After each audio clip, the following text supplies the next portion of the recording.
Terima kasih sahabat-sahabatku.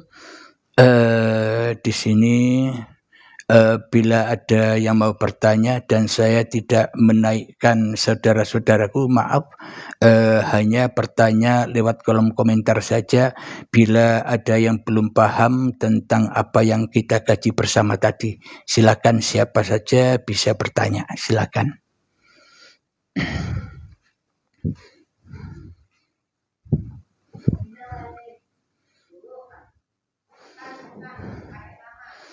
Untuk sahabat-sahabatku yang beragama Kristen, salam bahagia selalu buat Anda semua. Untuk sahabatku yang Muslim, assalamualaikum. Semoga kita semua selalu di dalam kebahagiaan, karena sesungguhnya Tuhan itu hanya satu. Tuhan itu esa, tidak ada Tuhan selain Tuhan yang menciptakan kita. Jadi kalau kita masih menyangka, oh Tuhannya orang Islam, Tuhannya orang Kristen, beda. Berarti belum kenal Tuhan bila kita masih membeda-bedakan. Karena perbedaan itulah tanda bukti asumsi ukuran manusianya masih menyempitkan kepahaman tentang Tuhan. Manusianya masih memenjarakan Tuhan. Jadi seolah-olah berbeda, padahal hidup inilah jalan yang lurus. Bila manusianya masih merasa hidup, ya bengkoklah jalannya. Bila manusianya masih merasa berkuasa, ya tersesatlah manusia di dalam Tuhannya. Ada ayat di dalam Al-Quran, "Man kana fi hadhil a'ma fahuwa fil akhirati a'ma wa adallu sabila." Barang siapa di dunia ini saja buta mata hatinya, maka di akhirat pun semakin buta mata hatinya, bahkan tersesat-sesat jalannya. Alhamdulillahirabbil alamin. Ada sahabat yang bertanya, tolong jelaskan ayat Korintus. Itu mohon diartikan atau diterjemahkan. Mohon maaf, saya tidak hafal. Mohon maaf. Tolong tuliskan terjemahannya, nanti saya artikan maksudnya bila berkenan. Kita di sini mohon maaf, sebenarnya saya tidak menggurui, kita hanya berbagi, sama-sama belajar. Saya dan Anda sesungguhnya tidak ada bedanya, saya dengan Anda sama-sama hamba Tuhan, sama-sama anak Tuhan. Makna anak Tuhan di sini jangan dipahami ukuran manusia, bukan seperti ibu melahirkan anak itu. Makna dari anak Tuhan itu orang-orang yang sudah mempersembahkan hidupnya, mempersembahkan badannya, mempersembahkan segala daya upayanya kepada Tuhannya. Itulah yang dimaksud anak Tuhan itu. Jadi jangan salah sangka tentang anak Tuhan. Maknanya bukan dengan ukuran kemanusiaannya. Bila manusianya belum melepaskan kedagingannya, bila manusianya belum menyerahkan dirinya kepada Tuhan, selamanya tak akan pernah memahami apa makna anak Tuhan itu. Anak Tuhan itu maknanya adalah orang-orang yang di dalam pengabdian Tuhannya. Fadkhuli fi ibadi, maka jadilah hamba-hambaku yang mengabdi. Itulah yang dimaksud anak Tuhan itu. Begitu sahabat-sahabatku.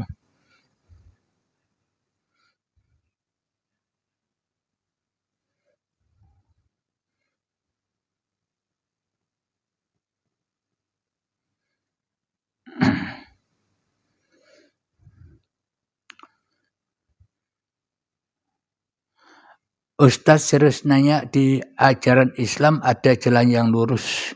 Jadi Al-Quran, Alkitab, Injil, Zabur, Taurat itu sebenarnya semuanya jalan yang lurus. Maknanya hudal linnas. Kitab-kitab Tuhan itu diperuntukkan untuk manusia supaya manusia mendapatkan jalan yang terang, mendapatkan petunjuk di dalam kitab-kitab yang sudah diturunkan itu.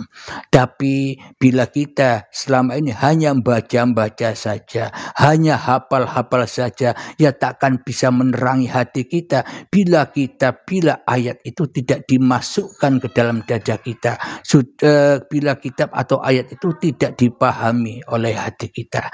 Bila kita sudah memahami, maka itulah petunjuk jalan yang lurus, jadi jalannya terang, tidak buta lagi. Oh ya, saya lanjutkan tadi, maka nafi hadi a'ma fa wa fil akhirati a'ma wa adallu sabila. Barang siapa di dunia ini masih buta dengan ayat-ayat Tuhan, masih buta dengan cahaya Tuhan, maka di akhiratnya pun semakin sesat. Jadi jangan berharap-harap kebahagiaan di akhirat. Wong di dunia saja belum menemukan Tuhan. Wong di dunia saja belum ketemu cahaya Tuhan. Jadi di dunia inilah tugasnya kita menemukan cahaya Tuhan itu. Supaya apa? Supaya tidak nabrak-nabrak. Supaya tidak nayap-nayap. Maknanya nabrak-nabrak dan nayap-nayap itu apa? Supaya kita sudah meninggalkan perdebatan, meninggalkan perbedaan. Jadi bagi orang-orang yang sudah ketemu Tuhannya, sudah tidak ada bedanya lagi. Agama apapun Anda, tidak ada bedanya bagi saya. Kenapa? Karena agama-agama yang Anda anut itu pun juga kuasa Tuhan. Yang Islam, kuasa Tuhan menciptakan manusia untuk ditaruh di dalam agama Islam. Yang agama Kristen pun juga kuasa Tuhan untuk menaruh manusianya di agama Kristen. Sama-sama Tuhan yang menaruhnya. Jadi jangan bedakan Tuhannya. Agar apa? Agar hidup ini tentram, nyaman. Bila kita masih membeda-bedakan, ya perang terus. Kenapa? Karena kita tidak mau memerangi diri kita sendiri.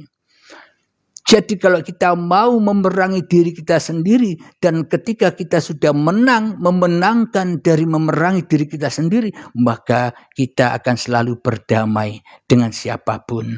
Berdamai dengan Anda, meskipun beda agama, kita tetap bisa kumpul dan bersahabat dan bersaudara. Enjoy saja.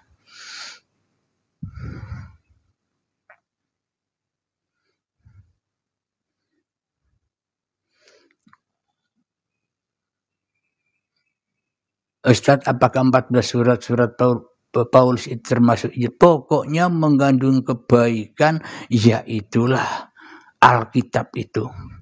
Jadi apapun yang mengandung kebaikan, ya itu semua datangnya dari Tuhan.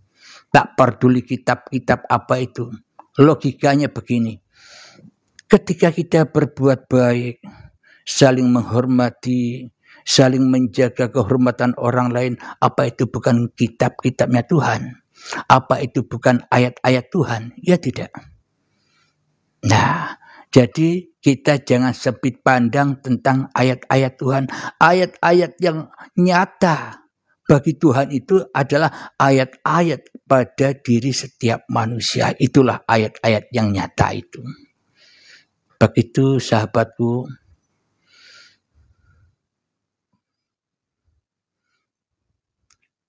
Semoga kita semua senantiasa diberkati Tuhan, dirahmati Tuhan, dijaga Tuhan, dipelihara Tuhan, dikasih sayangi Tuhan.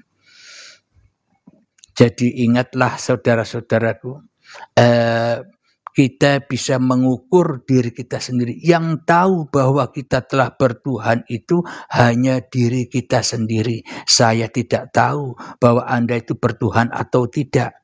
Yang paling tahu adalah diri kita sendiri. Maka dari itu kita jangan memandang iman orang lain ketika kita sendiri belum beriman kepada Tuhan. Kita jangan salah-salahkan orang lain ketika kita masih di dalam kesalahan.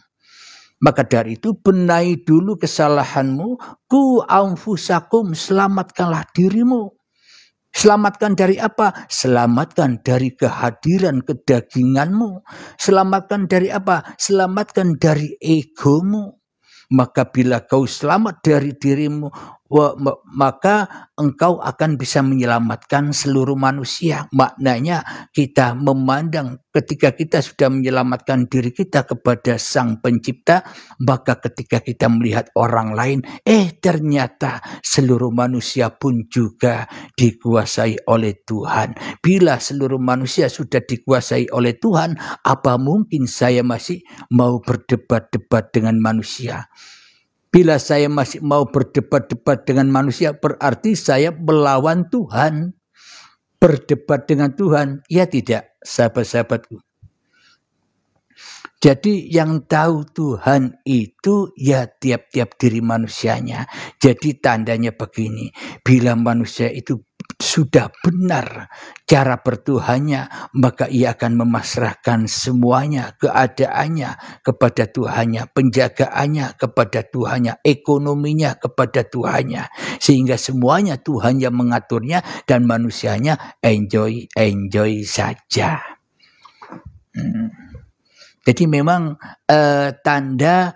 tanda manusia yang syirik, tanda manusia yang kafir, tanda manusia yang murtad, tanda manusia yang jelek, manusia itu padahal sudah tahu, tapi manusia tak mau tahu dan tak peduli dengan kejelekannya, tak peduli dengan kekafirannya, tak peduli dengan kesesatannya, tak peduli dengan kemurtadannya, sehingga manusia lebih suka memurtadkan orang lain, mencemooh orang lain, menghina orang lain, sesatkan orang lain. Kenapa? Karena dirinya sudah di dalam situ.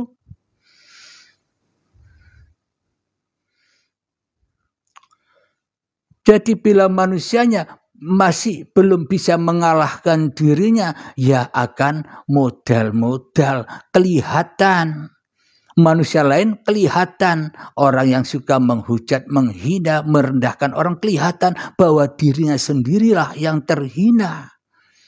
Jadi kita yang dihujat mah enjoy saja. Wong balik dewe nang siapa yang menghujat, kembali sendiri. Yang menghujat itulah yang terhujat, yang menghina itulah yang terhina. Jadi bagi kita bagaimana? Wong semuanya sudah pagelaran Tuhan, enjoy saja.